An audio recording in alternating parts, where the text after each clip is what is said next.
Olá, Deus é cruel.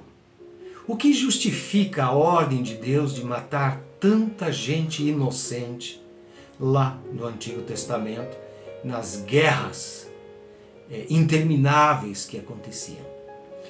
Bom, vamos a um texto de Deuteronômio capítulo 20, versículo 16 e 18, que diz assim, Contudo, nas cidades das nações que o Senhor, o seu Deus, lhes dá por herança, não deixem vivo nenhuma alma.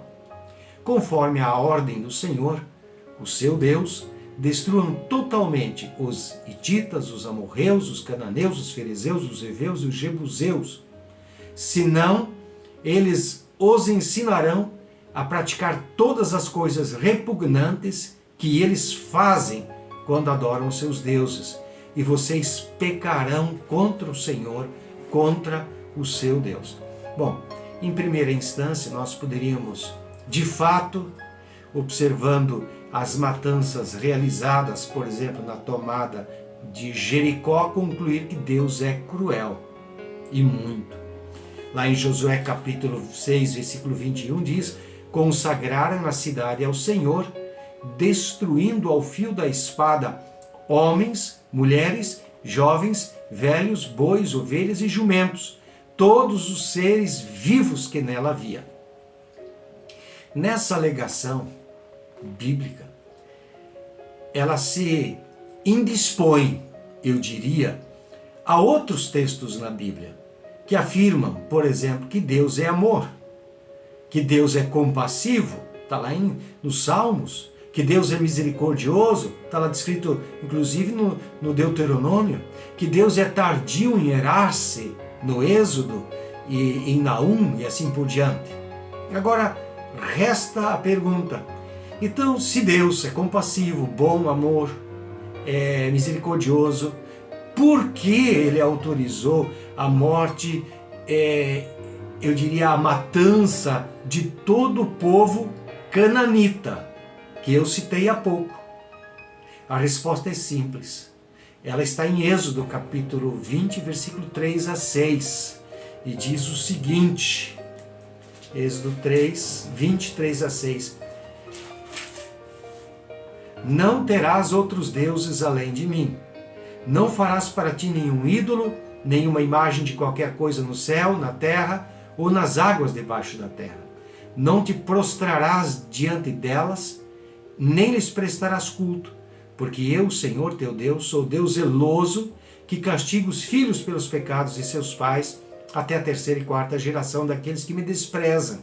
Mas trato com bondade até 1000 gerações aos que me amam e guardam os meus mandamentos. Ao ordenar que essas nações fossem destruídas, Deus deixou claro que após centenas de anos de convites ao arrependimento, à mudança de comportamento, esses povos se achegassem a Deus. Eles recusaram simplesmente e endureceram seus corações à voz de Deus. Deus revelou isso a Abraão 400 anos antes da tomada da terra, da destruição daquele povo cananeu, apontando para a execução do juízo se não houvesse mudança daquelas terras, daqueles povos. Lá em Gênesis capítulo 15, versículo 16, falando de Abraão, ele diz, na 4ª geração, os seus descendentes voltarão para cá, porque a maldade dos amorreus ainda não atingiu a medida completa. E ele aplicou o que está escrito lá em Romanos, no capítulo 1, versículo 21 a 23, que diz o seguinte,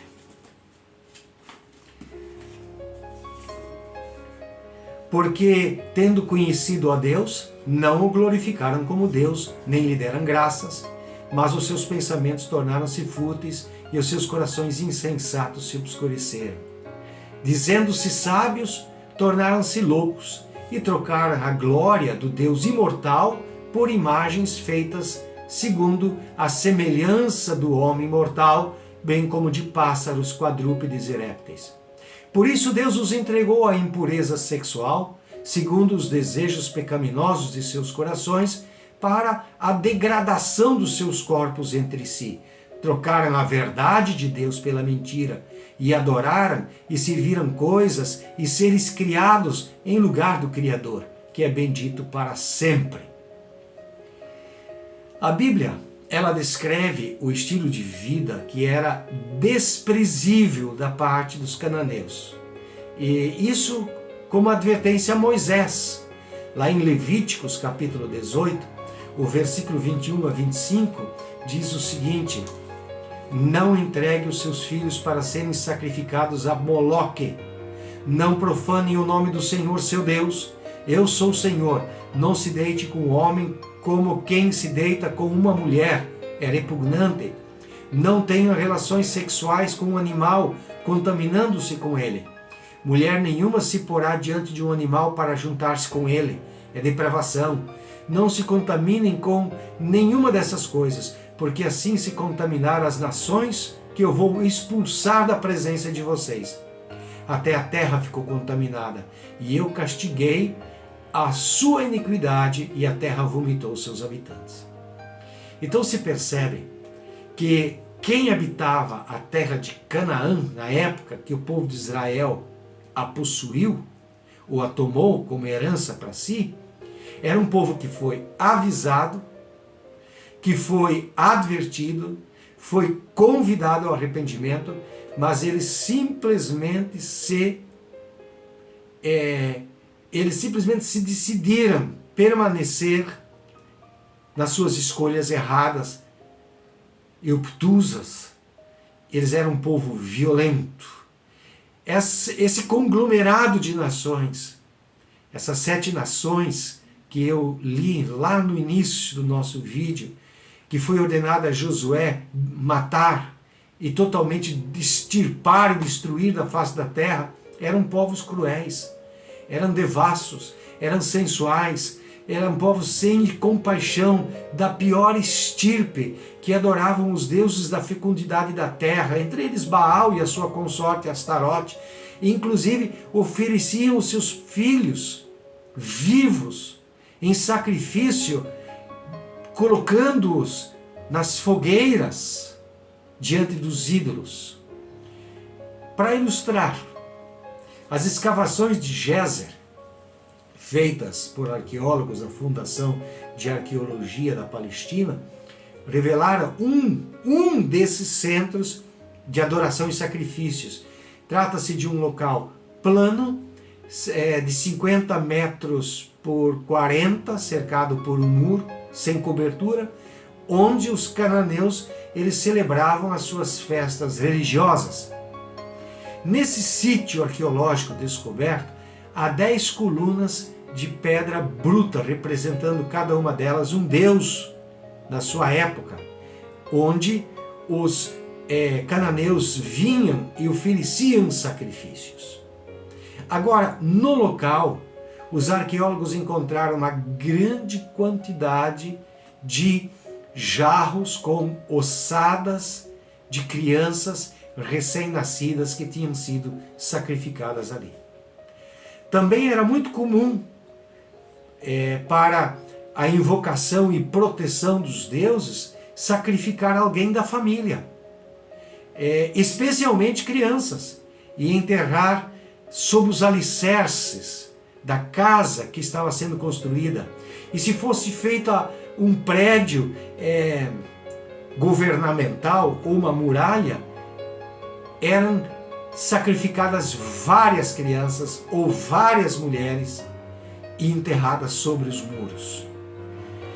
A arqueologia, por exemplo, trouxe à tona centenas de outros sítios em Megido, em Jericó e outros lugares, revelando esculturas e placas ornamentais dedicados a Astarote. Astarote é uma deusa da fecundidade, cheia de seios. Então esse exagero mostra essa perversidade, esse desejo sexual acentuado.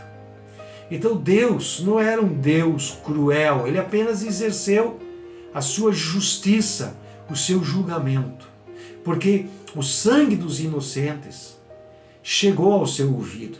E é importante também salientarmos aqui duas propostas interessantes, não como justificativas, mas para serem mais elucidativas a respeito desse assunto. A primeira delas é lembrar-nos de que Deus é o dono da vida e da morte, e é Ele quem determina o curso da vida de uma pessoa, de uma cidade, de uma nação, de uma raça, e isso por direito de preservação e de criação. O Deuteronômio capítulo 32, versículo 39 diz o seguinte: Vejam agora, sou o único, eu mesmo, não há Deus além de mim. Faço morrer e faço viver, feri e curarei, e ninguém é capaz de livrar-se da minha mão. Jó, ele reconheceu a sua finitude diante de Deus. Ele disse lá em Jó capítulo 21, capítulo 1, versículo 21, Saí nu do ventre da minha mãe, e nu partirei. O Senhor o deu, o Senhor o levou. Louvado seja o nome do Senhor. Então essa é a primeira prerrogativa. Como Criador e sustentador de todas as coisas, Deus é o dono de tudo. A segunda prerrogativa é: as crianças inocentes, antes de reconhecerem a sua responsabilidade moral e espiritual, ao morrerem, estão 100% destinadas ou predestinadas ou eleitas para irem ao céu. Todas.